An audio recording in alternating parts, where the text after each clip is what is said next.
It's 3 in the morning, you're asleep. And then, without any warning, your calf seizes up like a fist, just grabbed it from the inside of your leg. You bolt upright. You grab your leg. You wait for it to stop. And when it finally does, you lie there staring at the ceiling, wondering why this keeps happening to you. Here's what nobody tells you. That cramp didn't start in your muscle.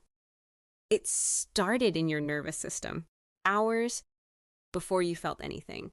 And once I show you exactly how, you will never think about your leg cramps the same way again.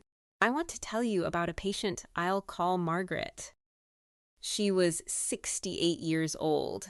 She had been waking up with leg cramps 3, sometimes 4 nights a week for over 2 years. She had tried everything: magnesium supplements, potassium drinks, stretching before bed, drinking more water before she went to sleep.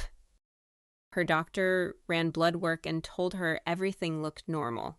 And still, every few nights, 3 in the morning, what we found was sitting in her pill organizer the whole time. I'll show you exactly what it was and how to check for it yourself. But first, I need to lay the foundation, because if you understand one thing from today, it needs to be this. Your leg cramps are not a muscle problem. They are a nerve signal problem. And treating them as a muscle problem is exactly why most people never get lasting relief. Stay with me, because around the 7-minute mark, I'm going to give you a 4-step bedtime routine that works at the nerve level. And the 4th step surprises almost everyone, including people who've tried everything else. Before we go any further, I need to ask you one quick question, because your answer determines which part of this video is most important for you. When your legs bother you at night, is it a sudden, hard, painful cramp? One where a muscle locks up and you can actually feel the knot? Or is it more of a crawling, restless, itching sensation deep inside your leg? An unbearable urge to move that you just can't resist?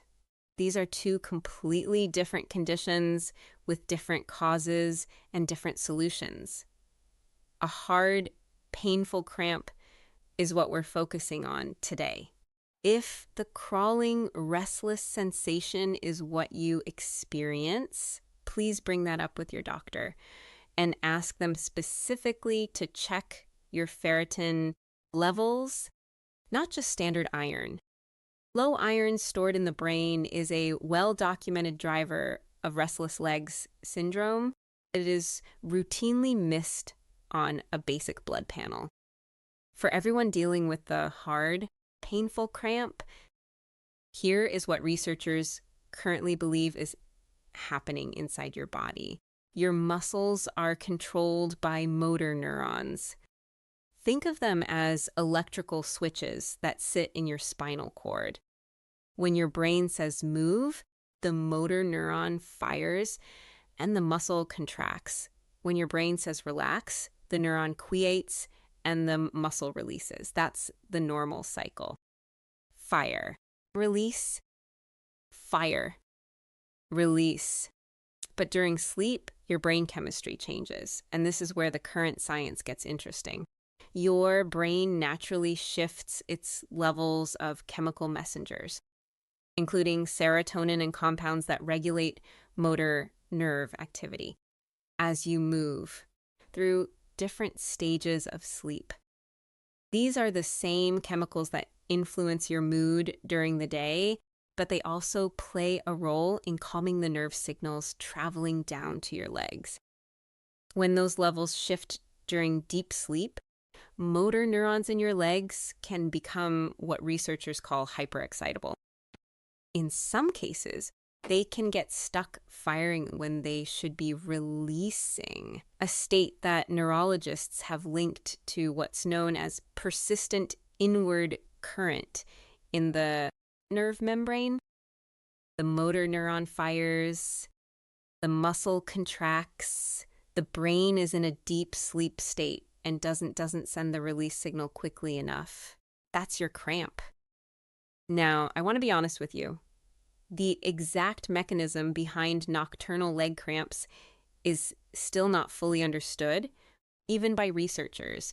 But what the evidence consistently points to is this.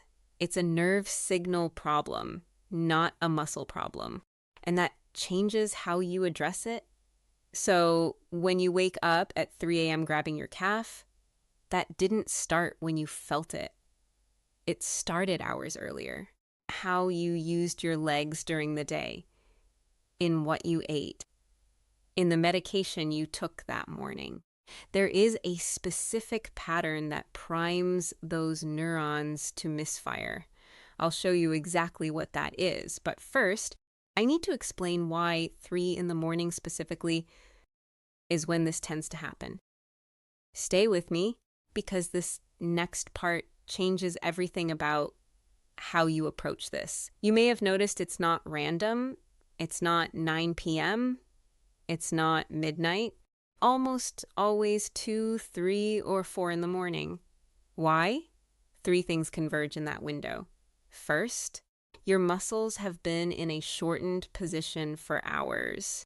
When you sleep, your feet naturally fall into a downward point, what's called plantar flexion. That position keeps your calf muscle slightly contracted the entire time you're asleep. After 2 or 3 hours of stillness, that shortened muscle has primed the motor neuron. It's sitting right on the edge. Second, you are at your most dehydrated point of the entire day. You haven't had water in 6, 7, sometimes 8 hours. Your blood becomes slightly more concentrated. Electrolytes shift. Specifically potassium and calcium, the minerals that help keep motor neurons electrically stable. When those drop, the neurons become a hair trigger. Third, your nervous system's calming signals are at their lowest point of the night. The chemical messengers that would normally dampen an overexcited motor neuron are not present in full force during the deepest hours of sleep. So at 3 a.m., you have a shortened muscle, a depleted electrolyte system, and a nervous system running with its natural dampeners at their weakest. One small nerve misfire, and your calf seizes. None of that is random. All 3 of those conditions can be influenced. And I'll show you how. But first, because here's what I see in my clinic that surprises people most. Some patients do everything right. They hydrate, they stretch, they fix their sleep position, and the cramps still come back. For those patients, and for Margaret, there is usually something else, and it's sitting in their medicine cabinet. Before I say this, I need to be very clear. Do not stop taking any medication without talking to your doctor first. What I'm going to share is not a reason to stop your treatment. It is a reason to have a specific, informed conversation with your doctor. 3 categories of commonly prescribed medications have been linked in clinical research to an increased risk of nighttime leg cramps. The first, diuretics, also called water pills. These are prescribed for high blood pressure, heart conditions, and fluid retention. They work by helping your body eliminate excess fluid. But here's what most patients are never told. They also deplete potassium and magnesium as part of that process. Those are the exact electrolytes your motor neurons need to remain stable at night. If you take a diuretic in the afternoon or evening, your electrolyte levels continue falling as you sleep.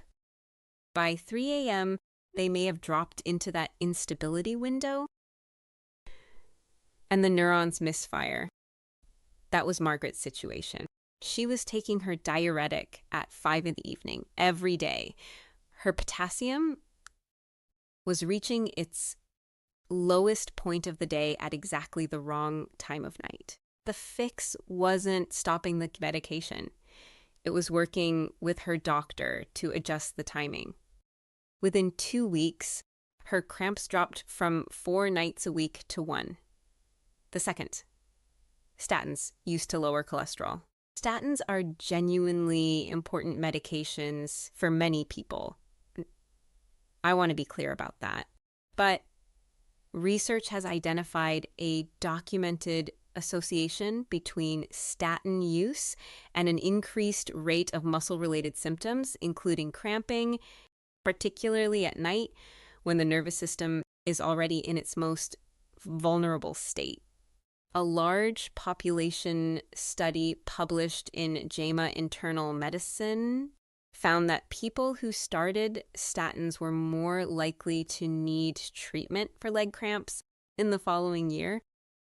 If you take a statin and experience frequent nighttime cramps, it is worth raising that specifically with your doctor. The third, long-acting beta agonist inhalers, sometimes called LABAs, which are commonly prescribed for COPD or asthma. Brand names include Ceravent and Foradil. The same JAMA Internal Medicine study found one of the strongest associations between this class of inhaler and nighttime leg cramps. The mechanism isn't fully understood, but it's believed to relate to how these medications interact with muscle and electrolyte balance. If you use one of these inhalers and experience frequent cramps, that is a conversation worth having with the doctor who prescribed it. Here is what I want you to do right now. Write down every medication you take and what time of day you take it. Bring that list to your next appointment and ask your doctor directly. Could any of these be contributing to my leg cramps at night? That one conversation changed Margaret's life. It could change yours. Now let's get to the routine, because understanding the cause is only half of it. The other half is what you do tonight takes under 8 minutes. You can do it sitting on the edge of your bed, in a chair, or lying down. It works on all 3 of the nighttime risk factors we just talked about. Step 1, the pre-sleep stretch. Sit on the edge of your bed. Slowly pull your toes upward toward your shin, flexing your foot back. Hold for 10 seconds. Release slowly. Do this 10 times on each leg. Physiotherapists have long recommended pre-sleep dorsiflexion stretching for nocturnal leg cramps, and multiple clinical reviews to support it as a non-drug approach to reducing cramp frequency.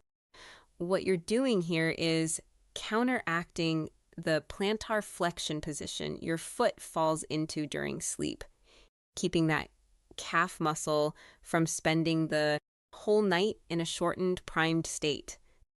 Step 2, the electrolyte window. About 1 to 2 hours before bed, not right before you lie down. Drink a glass of water with a small pinch of sea salt.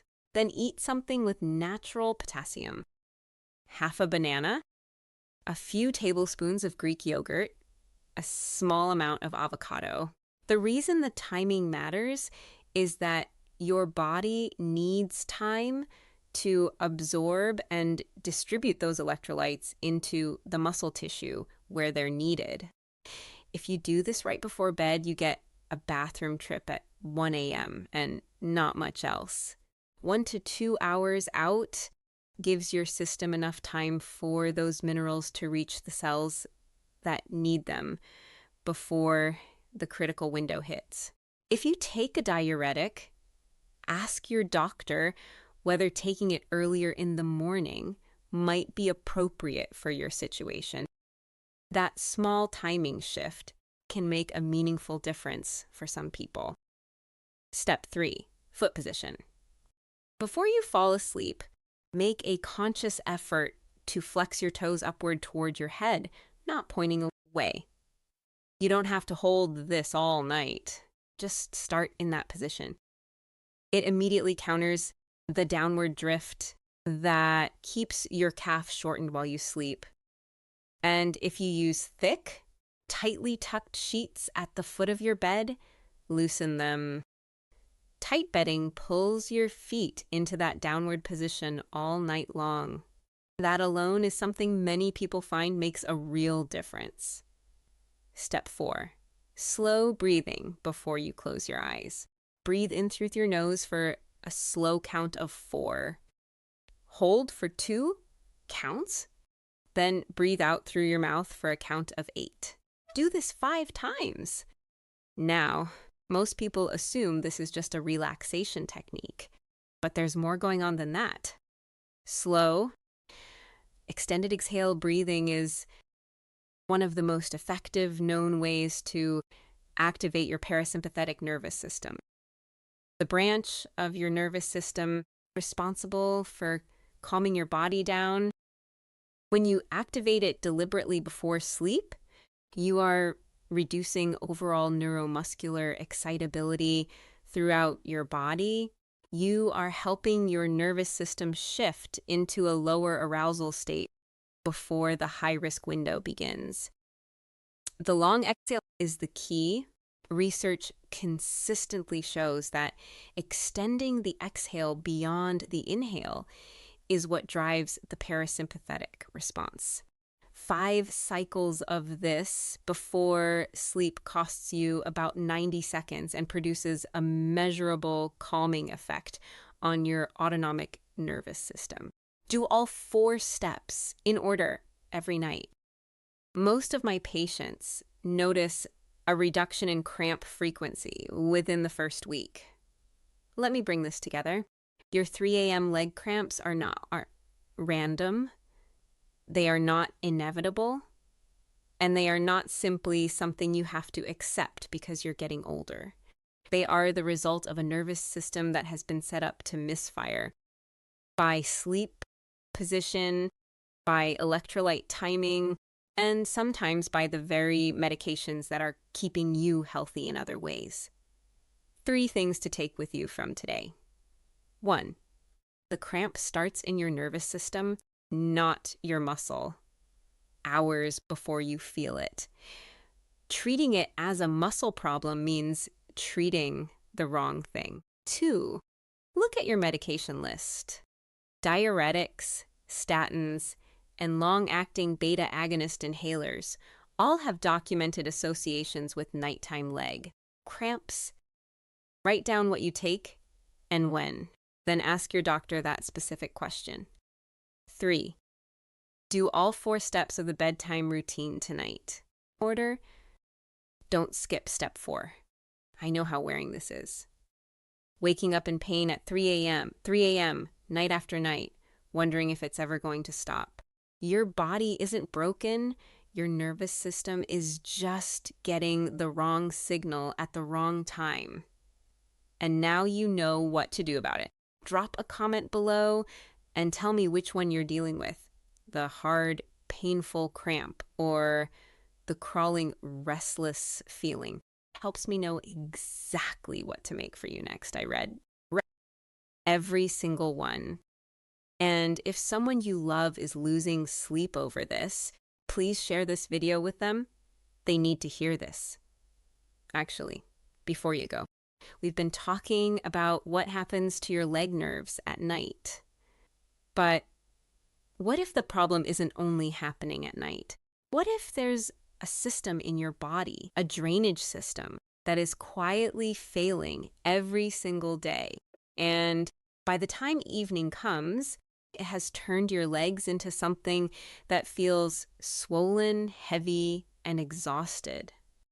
Even when you haven't done much of anything, it isn't your circulation. It isn't your heart. It's something almost no doctor ever thinks to check. And it affects more women over 60 than almost any other hidden leg condition. Next week, I'm going to show you exactly what it is, why it breaks down with age, and what you can do to restart it in minutes at home. Subscribe, because that video might be the one that finally explains what's been happening to your legs.